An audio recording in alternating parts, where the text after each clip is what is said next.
Ayan mga auntie, maaraw ng ano naman. Babalik na nga tayo, titingnan ulit natin yung pagpapagupitan natin.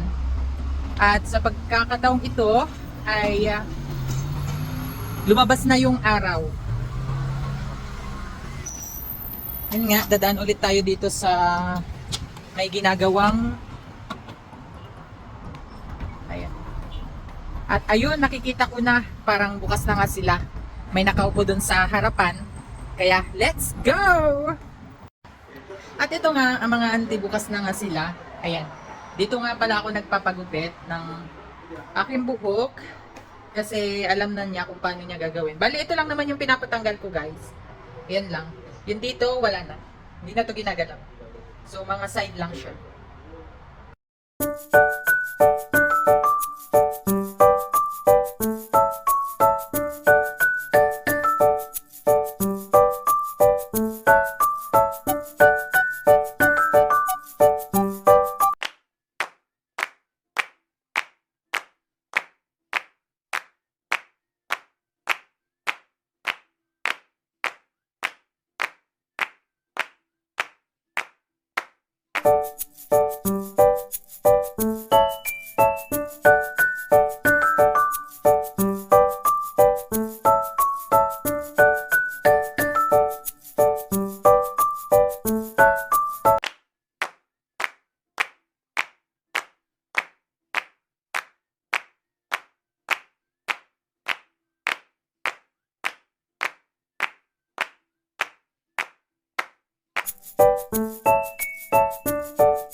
And finally, natapos na nga tayo mga auntie, na kung nagustuhan mo itong ating video, follow for more. Huwag mo nalang kalimutang i-share. Yun lamang. Once again, Abet Kariyaga. Babush!